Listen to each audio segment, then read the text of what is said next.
Oh, look, she's a cut right here. She did say hi. That's so funny. All right, we're trying something new. Yeah. So we're streaming onto YouTube and Facebook at the same time. And anyway, we are live streaming yet again the prisoner exchange hostage release, or the prisoner release hostage release between Israel and Hamas. It's the fourth time it's happening in a row. And first night was Friday, And then Saturday, Sunday. Today is Monday. So, so it's happening right now. So according to the news, this is the problem with using the computer. You can't do back screen. Okay, anyway, so we'll just tell you that the Red Cross has, they said that they have 11 Israeli hostages in their hands right now, in their custody. So they have the release already from Hamas, and they will be bringing them over to Israel. I need a tissue because, like, I put something really spicy in my rice. hi, I'm Laya. Thank you. Run the show.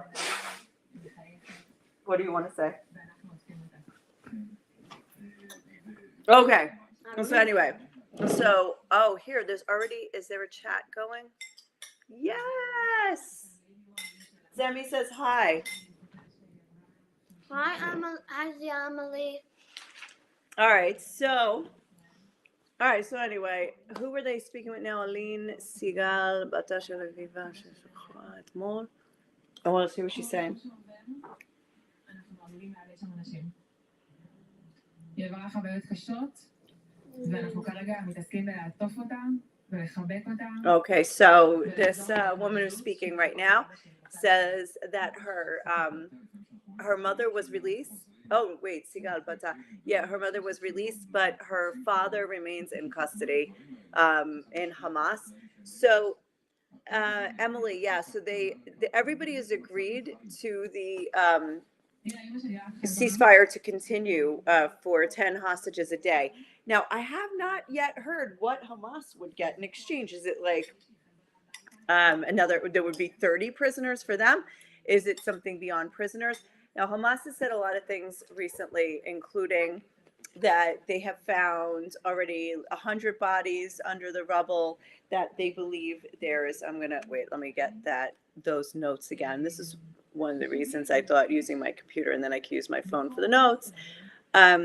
They said 150 bodies from under the rubble, and 7,000 are still missing. And they said they're unable to deal with the magnitude of the destruction, so they're going to need international civil defense teams to come in. And if that is the case, then you can forget Israel continuing its military activity. So I'll tell you let's get the statistics up till now as we wait for the pictures. Because up till now, we haven't had any pictures. Every night we're sitting here actually watching. But I think they're going through Egypt again. They went through the south, I believe. And anyway, we're waiting to see that for sure. Excuse you, cat. All right. So, yes, both Hamas and Israel said they're willing to continue the ceasefire, and then Israel will get 10 a day. Now, originally they said for 10 days, I think that was said, and now it seems to be down to 2, so it'd be another 20. Now, apparently, Israeli media is reporting that the baby, the 9-month, kidnapped at 9 months, 7 months? He was kidnapped at 7 and now he's 9? No, I thought you said there was a 7-year-old. You know what? He was kidnapped at 7 months. I think you're Nine- right. at No, nine. I think I'm wrong. Oh, Gosh, I can't keep up. I'll go. So he is not among those that are going to be released today, actually. I just saw one report that said Hamas said they can't find him and his family, that they gave them to another group there to watch. And so they're in the wind in Gaza somewhere. So 40 Israeli hostages have been released, including 21 children. That would be 18 and under, 11 adult women, 7 women 65 and older, including an 84-year-old woman who is currently in critical condition in a hospital in Israel. In addition, outside of the parameters of the Israel-Hamas deal are 18 foreign nationals. So 17 Thai citizens, 1 Filipino, and 1 Russian-Israeli citizen. He has dual citizenship. So I don't, it's interesting he was not included in the Israeli numbers. He was a separate deal that Russia got him released.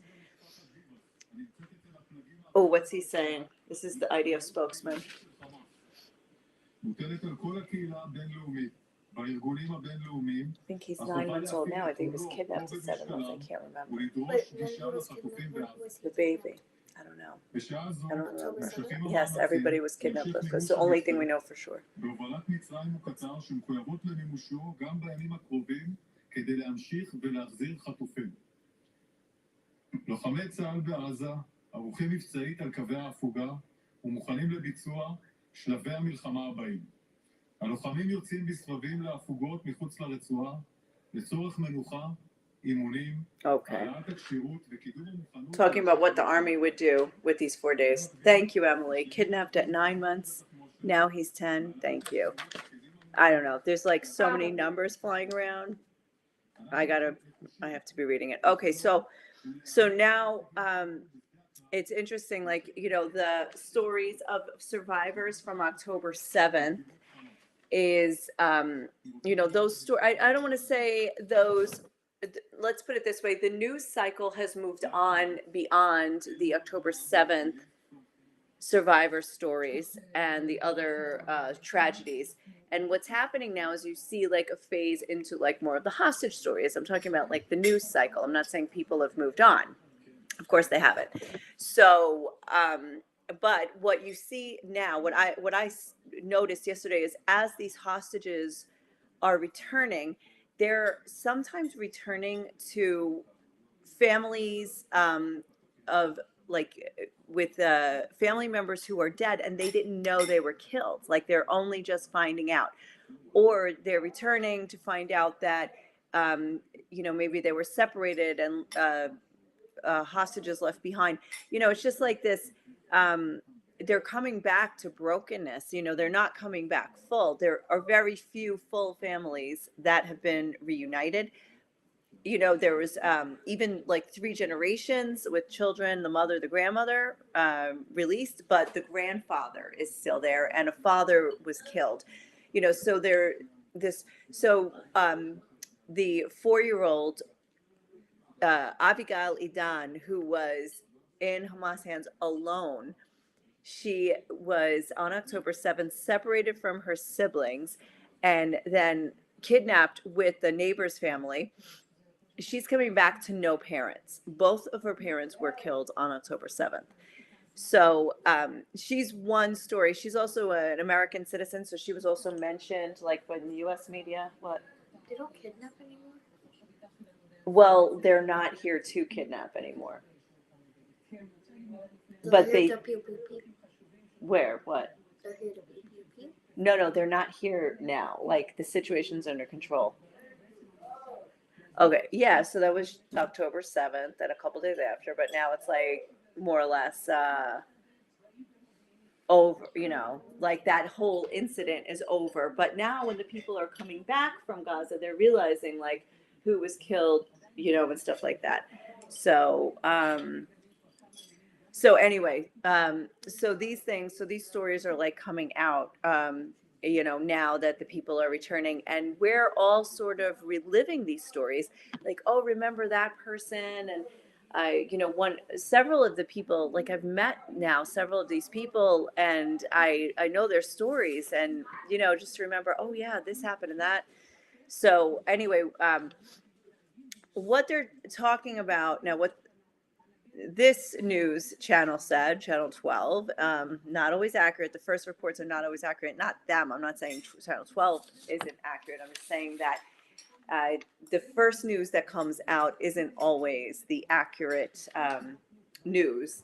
But they are actually talking about in the next few rounds of hostage releases that there would be men included, and possibly they're even talking about possibly soldiers, and that up until this point had been a big no for Hamas to release soldiers, which is why the child limit is 18 and under, because after this, that Israelis are joining the army. So, so a soldier is considered, definitely enemy. And so anyway, but it's interesting that that has been mentioned as part of the next phase if this goes forward. Of course, there's critics of going forward because now the people who want Israel to continue the military activity say we lost the momentum and we can't go back to to start all over again. So let's look at the situation. Israel had reached to Gaza City and had started to surround Gaza City and had control of several of the hospitals there. So now the citizens of Gaza that moved south, and there were about 1 million that were displaced, internally displaced, and they moved. Israel said, move, we're bombing your neighborhood. And so they had gone south. Now they're coming back. So now what happens if a military campaign picks up again? Does Israel just start bombing again the Gaza Strip? And the citizens again flee. There will be more rounds of casualties. Already, it's said that 15,000 Palestinians have been killed. That's like an astronomical number. So if they're coming back and then they're sitting ducks, so that's another thing, another military aspect that would have to be dealt with. What about the tunnels? Do they have control of the tunnels? Did they have to give up the tunnels? So anyway, so that's the critics are saying, Israel's lost its momentum, won't be able to then go in and accomplish its goals. Part of its goal being to dismantle Hamas completely and to return all of the hostages. But right now, I would say that the public has an appetite, has tasted the release of hostages and probably won't go back and wants to continue to have with the hostage releases. So, by the way, when is 6 p.m.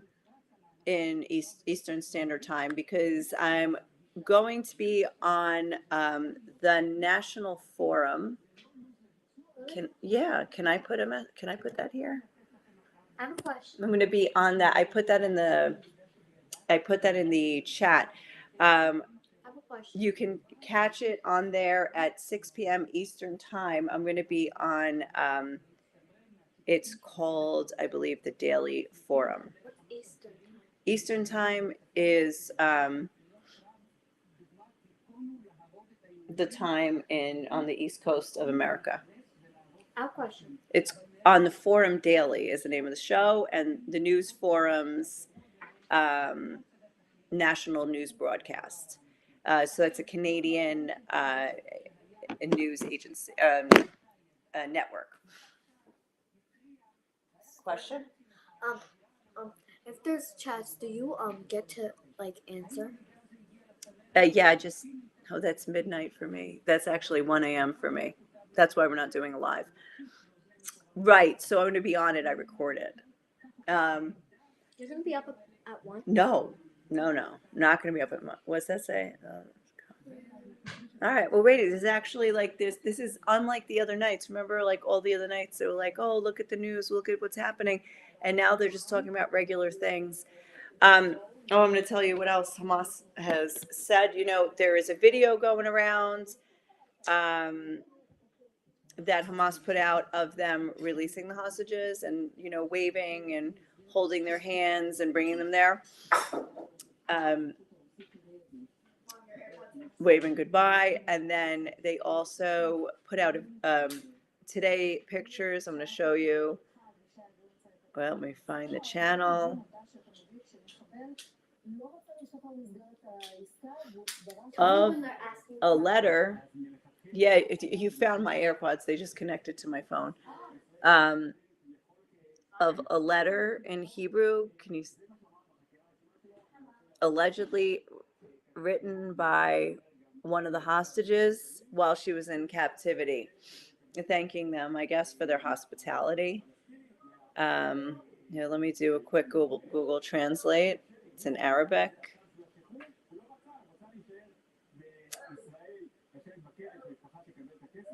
But this is this is there's a lot of talk now about like what Hamas is doing. So if is it psychological warfare that they're playing with these people? Like also people are saying that it just says a letter from a detainee to the Mujahideen and to the leadership of the Al-Qassam brigades.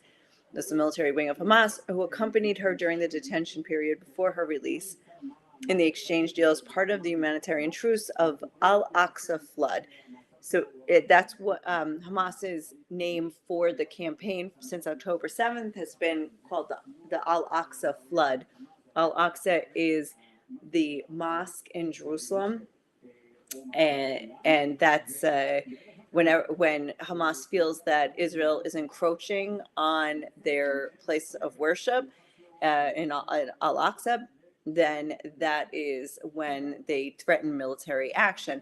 So that's what the Jews call and other people call the Temple Mount.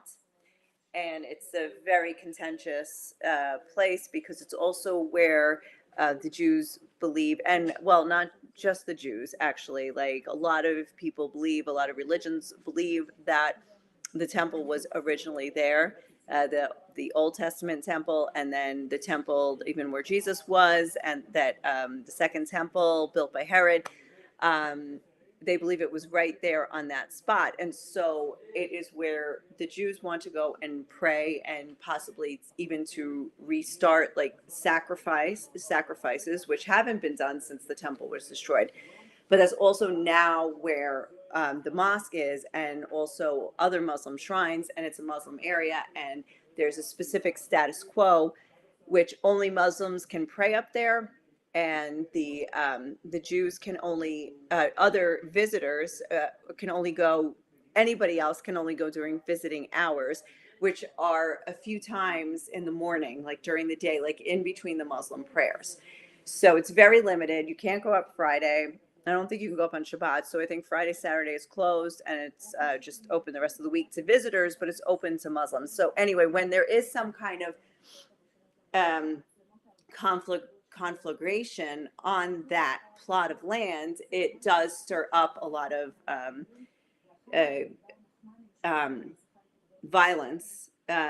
And so that is why Hamas had called it the Al-Aqsa flood. It was in response to something that happened at the Temple Mount, which I don't remember that something, I don't remember what it was, if something happened.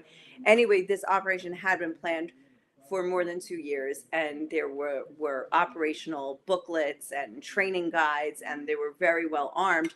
So it wasn't just something happened and they shot off a few rockets. It was like they had an entire plan to break through security barriers into Israel. And I'm watching right now some footage right here where they attacked a convenience store even, but they had maps with specific places where they were going to, like, you go to this kibbutz, we'll go to that kibbutz. This is what we're going to do.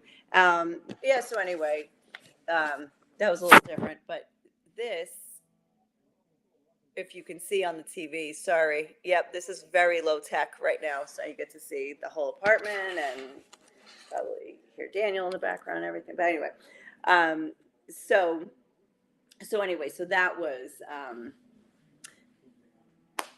that. So anyway, we're literally sitting around waiting for the exchange. This is what has happened in other days. And I guess, you know what? Hold on, one more thing, because I did read a little bit. Now, people are talking about the hostages that have been released. They're talking about like what it was like in custody, and it seems like some of them were saying the meals were irregular and sparse. They slept on plastic chairs. They were always told to whisper. So the father said like one of the girls was always whispering. Did I mention that one of the girls was released without her mother? She was with her mother the whole time, and then taken and released along with Emily Hand, the one with Irish citizenship, who I've mentioned before. So, but then but Hamas said that the mother wasn't released because they couldn't find her. But it only became apparent when the girl came out. She's like, no, I was with her the whole time. And Emily was as well, apparently. This is, what's coming out now. So they're saying that except for this woman who's 84 years old and has a life-threatening illness, and I haven't heard any details on her illness, like why did something happen to her there, or was it that she wasn't getting her medicine, so she just started ailing. I don't know, but except for her, they're saying that everybody seems to be in good health. Only time will tell as to their emotional and psychological status. As far as the Palestinians getting released,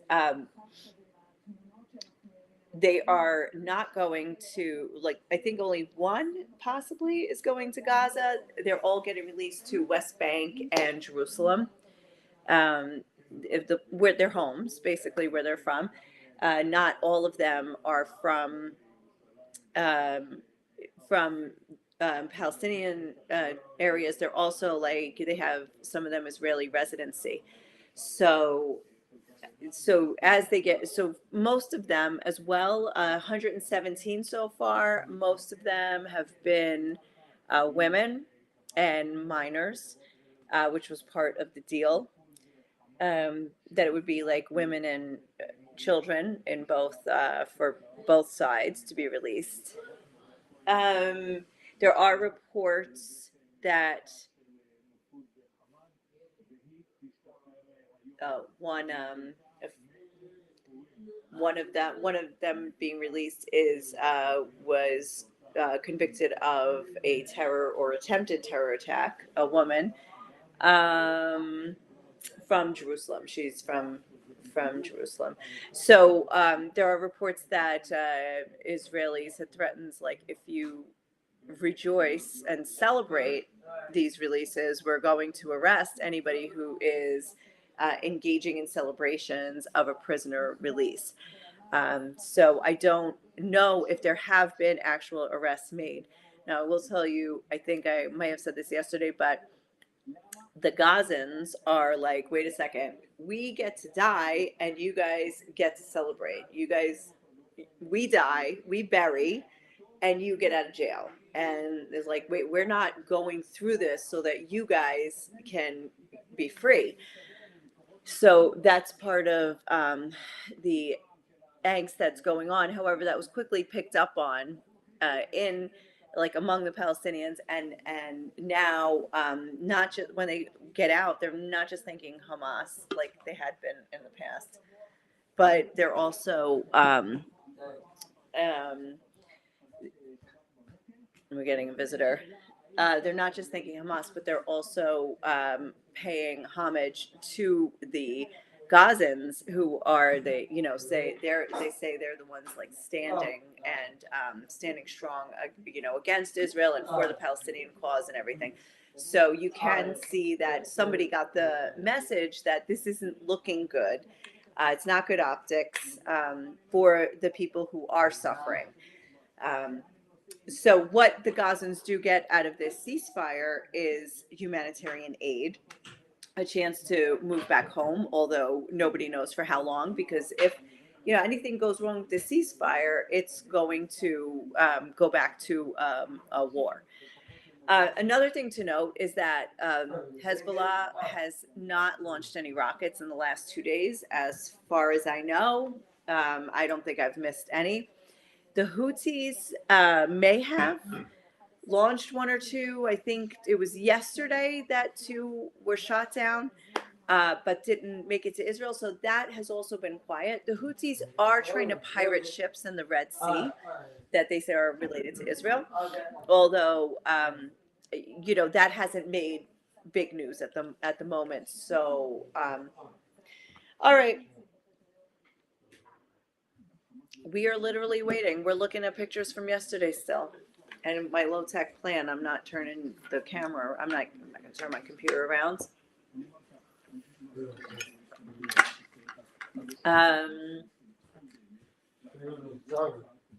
All right. I think I ran out of things to say because this hasn't happened. And hopefully nothing dramatic changes. I mean, hopefully it just keeps going as it's supposed to. We'll see. It seems like we might be doing this again. I mean, this is very tense. Imagine that every day that you're having this like tense time of leading up to like from 4 o'clock in the afternoon till 10 or 11 at night, waiting for the hostages to be released. So this is what everybody's going through, like in this entire land, not just Israelis, but obviously, the Palestinians who are expecting their family member back as well. I mean, I'm sure everybody's sitting there tense saying like, all right, you're supposed to come back, and waiting. And for the Palestinian, the names of the prisoners that are on the list has been released to the public. It's made public. And Hamas released the names just now of the Palestinians who are getting out tonight. But the Israeli list had been kept under wraps. So though the families know, the rest of the country is like waiting. And so this, tense time will go on for hours and hours throughout the evening. Of just waiting. And imagine it's going to go on for another couple nights, and we're still waiting for to see like teenage boys, to see fathers and grandfathers be released, to see soldiers be released. As it is, we're still waiting for some babies to be released.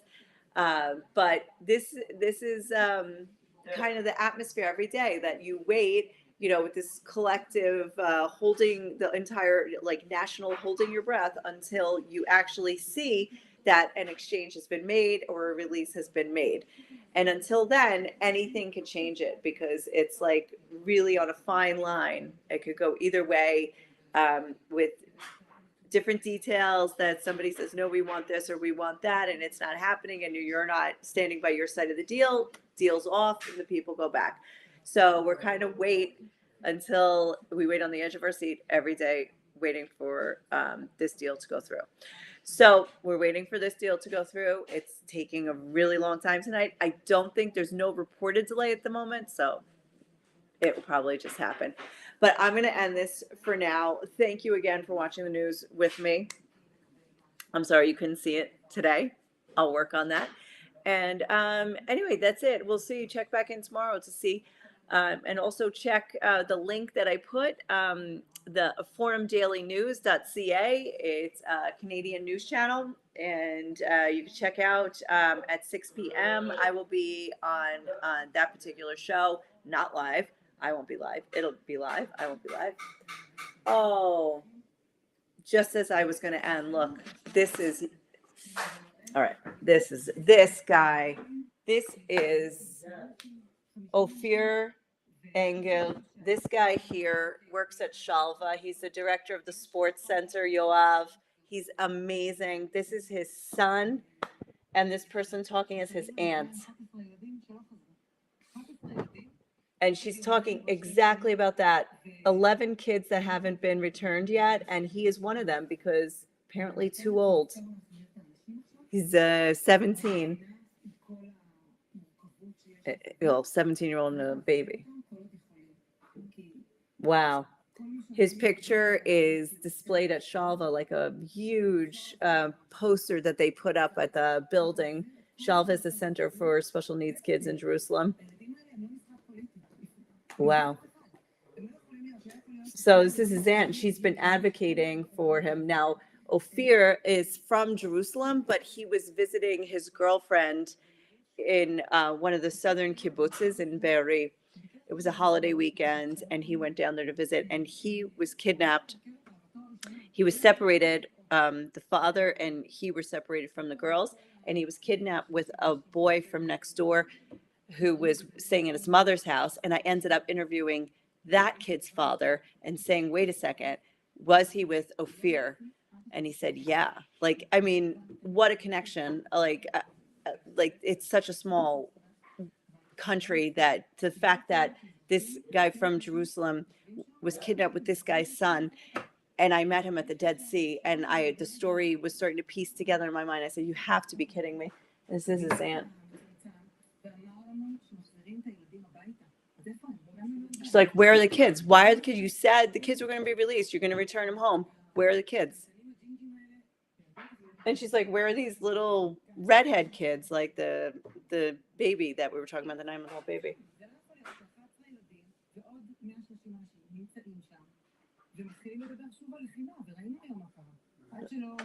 Yep. She just said, no, it can't be that we're talking about still 11 kids and more than 100 hostages are still there. And we're already talking about going back to war. She said, no, get them out first. So anyway, it's a very complex situation. All right. Without further ado, I'm going to say goodbye. Thanks for joining me, and check back tomorrow, see if there's anything new. All right. Bye.